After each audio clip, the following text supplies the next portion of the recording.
Vous avez besoin de guérison.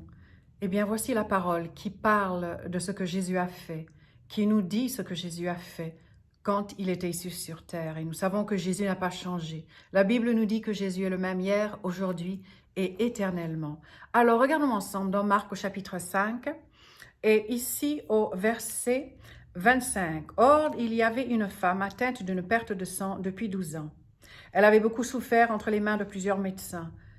Elle avait dépensé tout ce qu'elle possédait et elle n'avait éprouvé aucun soulagement, mais était allée plutôt en empirant.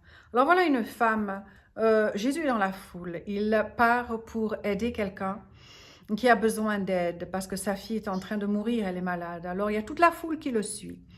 Et alors voilà que cette femme, elle a osé se faufiler dans la foule. La Bible dit qu'elle avait cette perte de sang déjà 12 ans et elle est allée voir plusieurs médecins qui ne pouvaient pas l'aider. Nous pouvons aller chez les médecins, nous pouvons demander leur aide, mais avant de faire cela, priez, cherchez la face de Dieu parce que Dieu peut nous aider. Et il peut aussi utiliser les médecins, il peut aussi utiliser leurs dons.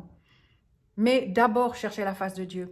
Alors, elle avait déjà souffert entre les mains de plusieurs médecins et elle est en fait allée en empirant et elle avait dépensé tout ce qu'elle avait. Mais qu'est-ce que nous dit la Bible? Voilà, regardez ce qui est écrit. Pourquoi elle est allée? Pourquoi est-ce qu'elle a suivi Jésus? Pourquoi elle est allée et elle a risqué d'aller en plein dans la foule? C'est écrit au verset 27. Ayant entendu parler de Jésus, elle vint dans la foule par derrière et toucha son vêtement. Qu'est-ce qui s'est passé? Elle a entendu parler de Jésus. La foi vient de ce qu'on entend et ce qu'on entend vient de la parole de Dieu. Qu'est-ce que vous entendez? Est-ce que vous entendez que c'est toujours la volonté de Dieu de guérir? Ou alors est-ce que vous entendez que parfois Jésus guérit et parfois il ne guérit pas? Où est-ce que vous placez votre foi? Où basez-vous votre foi? Est-ce que vous basez votre foi au travers de ce que vous avez entendu de la parole ou alors vous avez entendu ce que les autres ont décidé de dire? Que parfois c'est pas la volonté de Dieu ou parfois Dieu veut simplement que vous souffriez pour que vous appreniez ou que vous vous approchiez de lui un peu plus. Mais qu'est-ce qu'elle a fait? Elle avait entendu parler de Jésus. Qu'est-ce qu'elle avait entendu pour avoir la foi? Elle avait entendu que Jésus guérissait les malades. Elle avait entendu ce que Jésus avait fait. Elle avait entendu qu'il guérissait encore aujourd'hui. Et c'est pour cela qu'elle a dit, je vais y aller. Elle avait entendu, et ce que nous entendons de la parole, notre foi augmente, car la foi vient de ce qu'on entend, et ce qu'on entend vient de la parole de Dieu. Alors elle avait entendu ce que Jésus avait fait pour les autres. Elle avait entendu que Jésus guérissait encore. Alors c'est pour cela qu'elle a risqué d'aller voir, et en plus, pas seulement d'aller voir, mais vous voyez, quand nous avons la foi, nous mettons notre foi en action. La foi sans les œuvres est morte. Mais la foi est basée selon la volonté de Dieu, selon sa parole. Mais la foi sans les œuvres est morte. Et là, elle avait entendu parler de Jésus, donc sa foi a augmenté et elle est allée, elle a agi, elle a fait quelque chose. Et qu'est-ce qu'elle a fait d'autre? Verset 28. Car elle disait, la foi parle, elle disait, elle se disait à haute voix, si seulement je puis toucher le bord de son vêtement, je serai guérie. Elle se le répétait, elle le disait parce qu'elle avait la foi. Et la foi agit. Elle est allée faire quelque chose. Elle est allée vers Jésus, le toucher. Nous savons bien que nous n'allons plus aller vers Jésus, mais il est partout. Là où nous plaçons notre foi dans sa parole, il peut nous toucher là où nous sommes. Nous n'avons plus besoin d'aller à Jérusalem comme cette femme. Elle était encore sous l'ancienne alliance. Jésus n'était pas encore mort et enseveli et ressuscité d'entre les morts. Il n'était pas encore assis à la droite du Père. Mais maintenant, nous savons qu'il est assis à la droite du Père. Il s'est donné pour nous ce qu'il a pris sur la croix, nos péchés et nos maladies. Nous n'avons plus besoin de porter. Mais elle était encore sous l'ancienne alliance.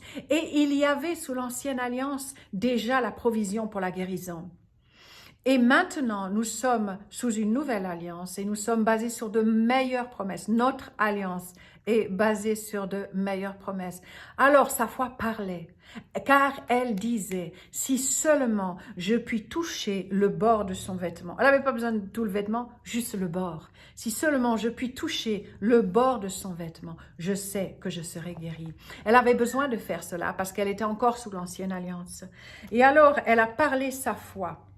Au même instant, la perte de sang s'arrêta quand elle a touché le bord du vêtement de Jésus. Et elle sentit dans son corps qu'elle était guérie de son mal.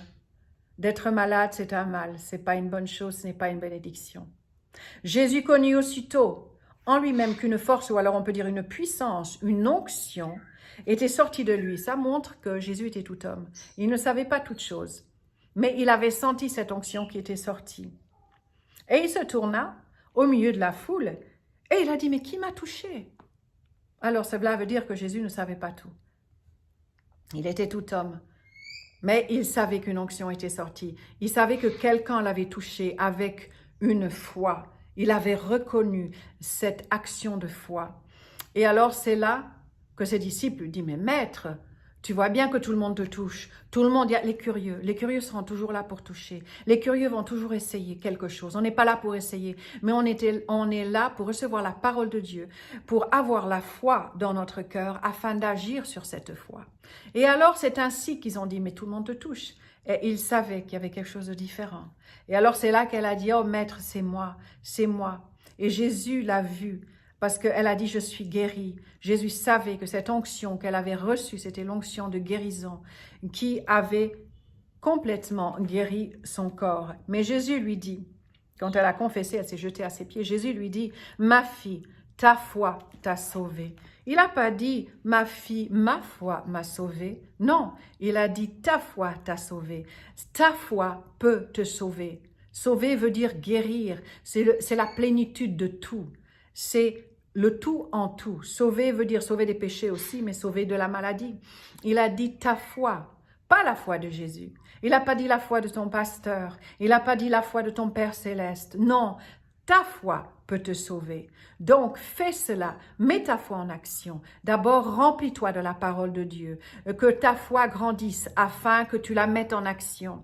La foi commence là où la volonté de Dieu est connue. Donc, remplis-toi de la volonté de Dieu. Ça, c'est sa volonté. Ensuite, mets ta foi en action, comme cette femme avait mis sa foi en action. Et c'est là qu'elle a commencé à dire. Alors parle la parole de Dieu. La Bible nous dit dans 1 Pierre 2, 24 que par les meurtrissures de Jésus, nous avons été guéris. Si nous avons été guéris, c'est qu'aujourd'hui nous sommes guéris. Alors fais comme elle, afin que ta foi te sauve. Ne crie pas à Dieu, oh Dieu, guéris-moi. Non, c'est à toi d'agir. C'est à toi de faire quelque chose parce qu'il a déjà tout fait. Alors qu'est-ce que tu vas dire? Merci Jésus, parce que tu as pourvu pour ma guérison, comme tu l'as fait pour cette femme. Jésus a dit, va ma fille, ta foi t'a sauvée, va en paix et sois guérie de ton mal. Amen. Alors, c'est ce que vous pouvez faire aujourd'hui. Vous pouvez mettre votre foi en action, comme cette femme a fait, qui était sous l'ancienne alliance. Mais vous êtes sous une meilleure alliance. Alors, mettez votre foi en action. Commencez à parler la parole de Dieu. Qu'est-ce que la Bible dit à votre sujet? Eh bien, 1 Pierre 2, 24. Par les meurtrissures de Jésus, vous avez été guéris. Dans le nom de Jésus, recevez votre guérison. Amen.